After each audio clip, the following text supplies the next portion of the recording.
There can be no doubt, leadership is what separates a place of work from a place to work. But what makes a good leader? Welcome to OnPoint, a thought-provoking podcast on leadership. It's for leaders. It's by leaders. Here are your hosts, Jim Livingston and John Nielsen.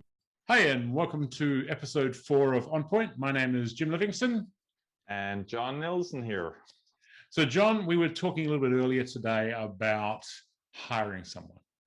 And we got into this rather interesting conversation around a person we wanted to hire. John had one point of view about this person, and I had a very different perspective. I had a point of view that this person didn't really look the right way, didn't really show up the right way, didn't really present themselves the right way. Even though I've never met them before, I had this preconceived notion that this person was not capable of doing the job. And that sort of brings us to the topic for today's sort of OnPoint, which is around diversity, of which, our biases and our preconceived sort of notions underpin a lot of sort of diversity. So, John, do you want to tell us, you've got quite an extensive background, 20 odd years with Microsoft. Tell us what, in your view, is diversity? So first of all, I'm so glad that we have the opportunity to talk about this today, as the topic is close to my heart. So for me, diversity is all about, as a leader, but also as a person, to really be open to others' point of view. And what I mean by that, very often in life, we grow up in a certain way, we learn certain things when we go to school, or parents are teaching us a lot of stuff, and it's sometimes very hard to let go of all of these things. And when it comes to business environment, for me, it's the ability of people to listen, be curious, and learn from others, and also accept that we have different point of views, and it's very powerful. So the ability to listen, respect, and learn from others, that's really, for me, diversity. Yeah, it's kind of interesting because I was thinking about our conversation, and I realized that I had this opinion about a person, but I really had no idea who this person was. And this is, to me, is really what diversity is about. And I need to be mindful of this myself, is that recognizing the fact that everyone's different. Some people look different, some people talk different age, different cultures, different religions, different sexual preferences. I mean, everyone's unique and special in their own way. But sometimes us as human beings, and it's human nature, we look at people differently because they're different from us. Yes. And sometimes we can't really associate with that. So, diversity is really about recognizing that people are different, accepting that people are unique and special in their own way, right? And not being biased around how we work with them, talk with them, interact with them. Totally. So if that's what diversity is, what's diversity not? Because we've got different views on this. Yes, because we tend to talk a lot about what it's not, or what it is, but also what it's not. So I think one thing which is really kind of triggering me when people bring numbers into the conversation, and say, "Oh, I'm so proud, we are increasing the diversity numbers from 30 to 40% this year." Yeah. And when people really refer it to as a scorecard item, I just think it's far beyond any number, because it's really in our heads. And also, I think it is not a initiative that you say, okay, next year, one of our top 3 priorities is diversity and inclusion. It's not, okay? Clearly for me, it's the opposite. It's a culture. It's how you talk. It's how you make decisions, yeah? So don't bring up numbers and make that the reason, or don't make it an initiative that you just say, okay, let's put that into our priority next year. You do it forever. You do it forever. Yeah, it's interesting because I noticed that a lot of organizations have what we call diversity quotas, and I'm really against diversity quotas. I think they send the wrong message. Mm-hmm. I think they send a message that, you're getting this role or you're getting this promotion because you fit a certain quota, not because you're the right person or you've earned it. I think they send a wrong message around, I think it's disrespectful. Mm-hmm. I think there are people out there that work really hard for their promotions or for whatever it might be. and don't necessarily get what they deserve because they don't fit a quota. So I think, the minute you start to put a quota on things, you're straight away, you're not being diverse. Yeah. The minute you put a quota, you're actually limiting how you work, how you think. You're limiting the way in which you behave. Whilst I recognize there's a need for sort of quotas, running a business by a quota as opposed to building a culture where we really accept diversity, that's a very, very different thing.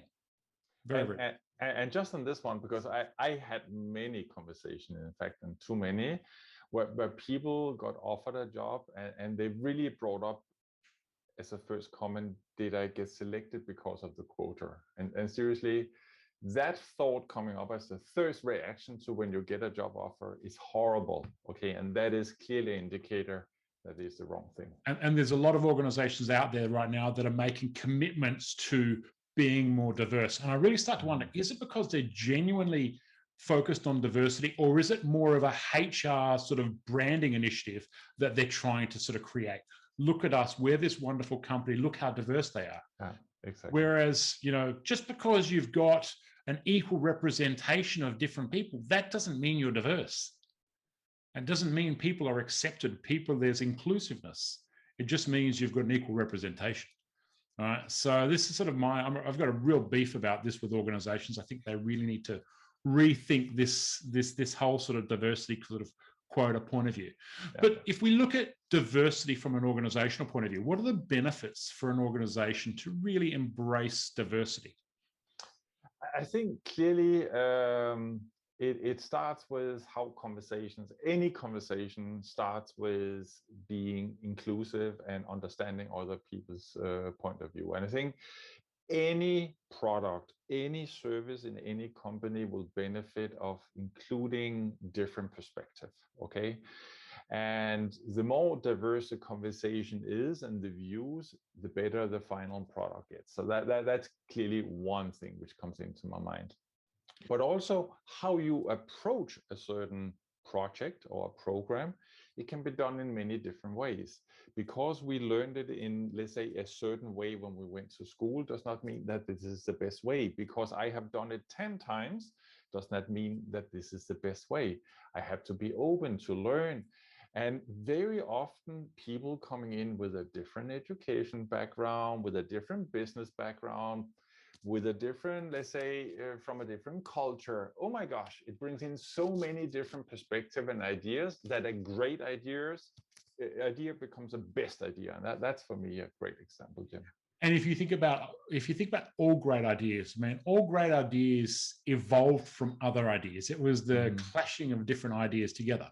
Yeah, and you can't have that clashing of different ideas if you don't have different perspectives. Exactly. Right. So you've got increased innovation. You've got business beyond borders. I mean, particularly if you're a global organization, the more diverse your workforce, the more enabled you are to operate globally. Better decision making because you're getting these different perspectives. It's not just that myopic view on how something should be done. Right. And of course, the more diverse your organization is, then the more open people are going to be and more accepting of diversity itself. Yeah, and just on that note, I think that the current pandemic has really opened a door for us to tap into workforce around the world, because most people have either been working or are still working from home. So now you find talent everywhere and you can tap into sources which were not available before. So there's no better time to really embrace that and tap into things you hadn't tried before. So it's pretty clear the argument for diversity is, it's win-win-win, right? The big challenge a lot of organizations have is how do they actually build this culture of diversity? What's actually required to sort of really have people accept that people are different and embrace the difference in people? What do you think are some of the key elements that organizations need to put in place? Oh, there's so many I can think about, but I would like to start with, it starts from the top. Yeah, it's really the senior leadership commitment. Okay, this is, again, as I said earlier, it's not a project that somebody is driving in a small little part of the organization. It starts from the top, making that a priority. In fact, I know a lot of companies where they have assigned VPs at the board level who are representing that and the whole company and the board. And it really starts from there, representing all parts of the business. Okay, so that is one thing. Yeah, but also to think about what are the competencies, yeah, we think about when we hire people, okay, in a company. So very often, again, this is beyond gender, okay, or sexual orientation. This is, what do we really need in this role? Forget any boundaries, everything is possible.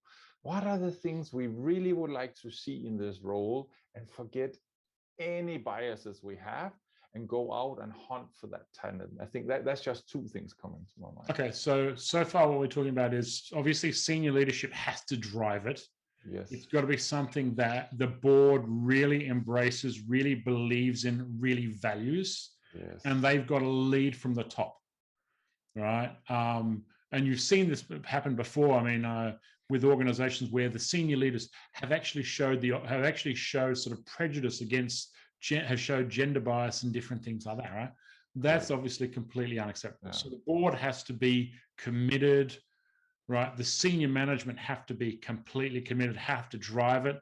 One of the things that I've seen in some organizations is a diversity ombudsman, which is kind of what you're talking about with the VP. Yeah, exactly. We have someone as a champion for diversity across the organization, and they represent the board and they work across the entire organization, really trying to encourage and embrace diversity throughout the organization. So there are two things. And the third one is that competency matrix, being really, really clear about what is needed for success in our organization.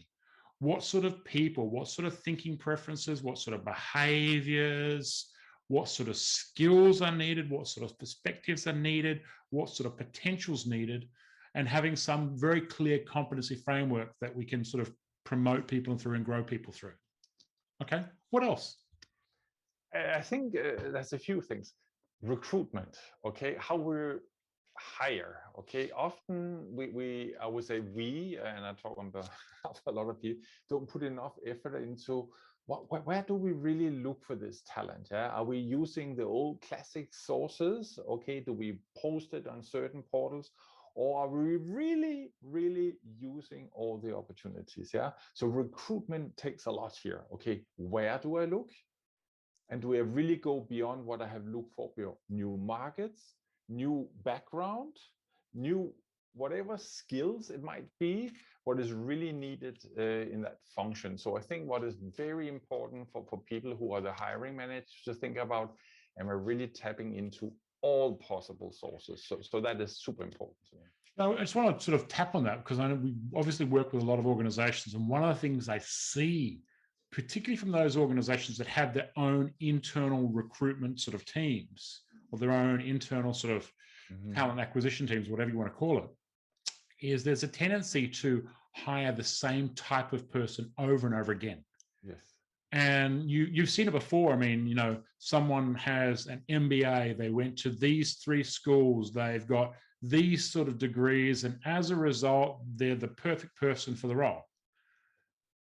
When in fact, it's not the case. In fact, we end up hiring the same people over and over again, and we don't have diversity. So I think this is a really good point. And I think if you look at your own experience there yourself, right? So yeah, my personal story, yeah, and I'm really proud of this, because I'm one of the few senior leaders who never went to any big university. I went straight into, as soon as I could, work experience, and that was really, I call it, what I was very proud of. Okay, and that brought me a very, very long way. So it's not always this major doctor title or university degree from a prestigious. It's good. That's also part of diversity, but not everybody has to fulfill that, and be okay with that. Yeah, and be also open to hire.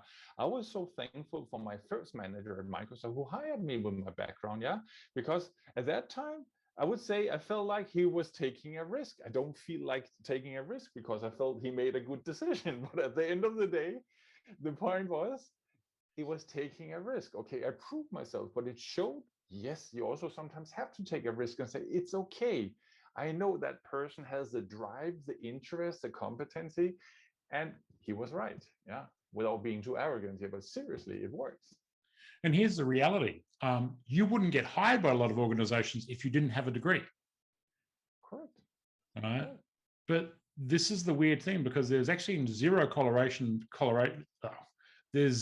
correlation between having a degree and intelligence. Exactly. Right? And even bringing language into this, Yeah. because I moved from Denmark to Germany, yeah, and the first few years in Germany, I was clearly not fluent in Germany. It took me a while, yeah. So I was having a lot of people say, "Wow, John is not speaking fluent German." So that could, another bias, yeah. But again, they gave me the chance. I proved that I can do it, and again, there's no barrier. Okay, it's a person, okay, which is really making the difference, and not whatever we might think in our head. Oh, he cannot speak the language, or he does not have a degree, whatever. Yeah. So this comes back to around having a competency matrix or a proper framework in place for the right sort of person for the right job.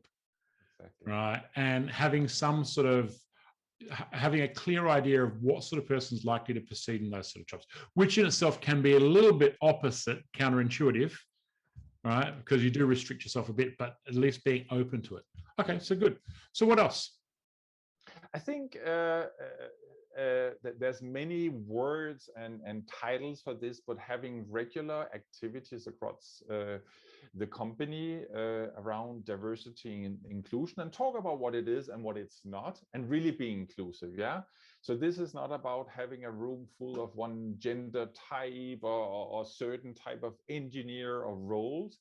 It is about being as diverse as possible, so we can learn from each other and how to take it to the next level. So having these kind of regular things, and I don't want to see it, as I said, as an initiative or event. It's just part of how you do business. Like when you do a business review every month, you look at the scorecard, you sit and talk here. How diverse are we? How happy are we? What can we do more next month? This is what I talk about. And this is a really interesting point, because there's a lot of movements out there that are promoting certain things. Like you've got Lean In for women, you've got women in tech, but how are men being represented at those levels? Because that in itself is a form of gender bias. And I think this is the key thing. I think you shared an experience once about this with me with Microsoft around when Microsoft first started introducing diversity. And they had, I think it was Women's Day, is it diversity? Yeah, exactly. And women in the room, yeah, only. But this is the point, is there has to be equal representation for it to be diversity. And we have to discuss these things openly, not behind closed doors. And I think this is a really good point. And I think it links back to another interesting point around transparency, which is, I think there needs to be with organizations, if you really genuinely believe in diversity and you generally embrace diversity, then transparency has to be equally important. We need to be transparent about why people get promoted, why people get hired, right? It's not something that should be hidden.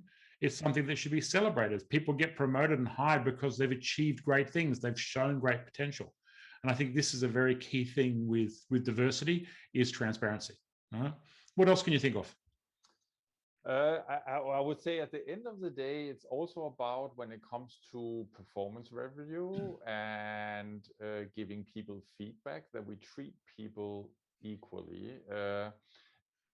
There has been too many cases I have also been involved in, but just where how people thought or their gender was the reason why they didn't get a promotion, because people said, "Oh, can't work as hard as other people."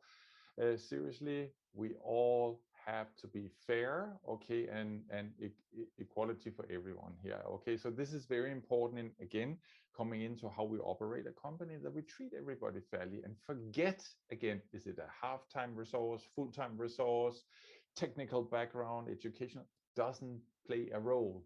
It's all about how we contribute, how we show up, and how we make a difference every day. Okay, so we've got so these are some of the key things that organizations need to have in place. I think there's one other thing which to me is really important, which I believe in, which is zero tolerance. Which is, I believe if you have people in your organization that don't demonstrate diversity, that actually show biases in extreme ways, there should be zero tolerance against that sort of behavior. I think it should be very, very clear about what is and isn't acceptable behavior in organizations. And for me, that is it's a make or break for some people. Totally. Okay. So putting on our leader's hat for a minute, if you were a leader leading an organization where you've got a diverse workforce, what are some of the key things, if you could think of 3 key things that leaders need to really embrace to become more diverse leaders, what would those 3 things be? Clearly, number 1 on top of this list would be to recognize our own biases. I tell you, really be very clear about that. We all have our biases, what we believe in, and for whatever reason. Yeah. Okay, but if the leader is not recognizing that, it will impact him or her in his career. So recognize that and leave them out of the room when we have conversations, when we hire, when we look for new talent. Number 1. Yeah, I mean, look, we all have biases. I mean, if I think back to when I first came to Singapore 20 plus years ago, I suppose I had a biased view, about the gay community back then. But I started working with a lot of people from the gay community, and absolutely wonderful people that I work with, some fantastic colleagues. So it really did change my view. And I mean, I think it's human nature. We all have some biases, but recognizing our biases and recognizing how, and really reflecting on how our biases influence the way in which we show up and interact with people, I think that's a really important thing for leaders. Yes. 1, point 2. And I would say the second one coming to my mind is really how leaders respect and embrace the difference in people. Okay, respect and embrace, and it's 2 very different things. So first of all, respect people's point of view without any judgment, and then embrace it. Use it for the advantage of the business, the team, for everything you do. I think it's an interesting point. Everyone has something of value to add. Everyone contributes in their own way. We might contribute in different ways. We might have different points of views, but we all have something of some value to add. And I think sort of recognizing the fact that everyone's got that value and really embracing the fact that everyone has these different viewpoints is a really key thing for leaders to do. So there's 2. So recognizing biases, respecting and embracing the difference in leaders, in people. What's number 3? I would say being genuinely curious about understanding people. Okay, so when you are in a situation where somebody has a very different view, which is very uncomfortable sometimes, don't run away from that situation. Use that situation. Be curious, understand, say, hey, wow, that's very interesting. Can you share more? That curious mindset is just priceless. And I think this is so key. Yeah, you know what? And it reminds me of some coaching conversations we've had with some of the leaders that we work with, right? Because quite often they have their view on how things should be done, and they can't understand why other people think differently or can't see it the same way. And the thing that we've seen over the years is those leaders that really do excel, those leaders that really do go far, are those leaders that are able to really look at people and ask, okay, so why do you have that point of view? What's driving the way you do things? What's sort of behind the way in which you look at things? And that, I think you say it, genuinely curious or authentically curious, whichever you want to call it, is such a powerful skill, not just for leaders, but also for people as a whole. Yes, totally. And I just can't, it's helping our own growth. It's so obvious, but it's helping our own growth just to have even more tools and thoughts and ways of doing business. It is proven, and I just love it. So there you have it. That's our segment on diversity. I mean, it's one of those topics we could spend hours and hours on. Key thing is clearly diversity is a good thing, that's proven beyond a shadow of a doubt. It's not something that's easy. It's something that takes effort to embrace.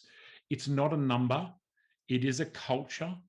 And it's something that, culture is all underpinned by values. And I think the value is, recognizing and appreciating the difference in people and that everyone is special in their own way.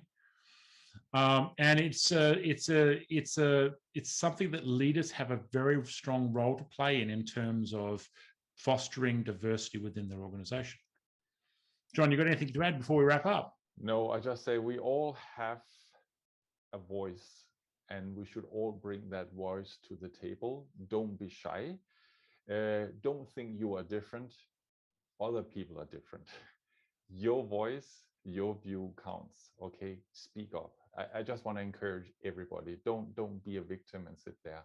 Speak out what you believe in, and you make a difference. Talking about speaking out, if you've got any pointers or tips for people that are around diversity and embracing diversity, please share them in the comments below. And if you have any questions, please ask them, and we'll be happy to try and answer or get some conversations going. Thanks very much. Thank you. You've been listening to OnPoint, a thought-provoking podcast for leaders by leaders. Want to keep up to date or come on the show? Please visit www.northpoint-training.com/onpoint.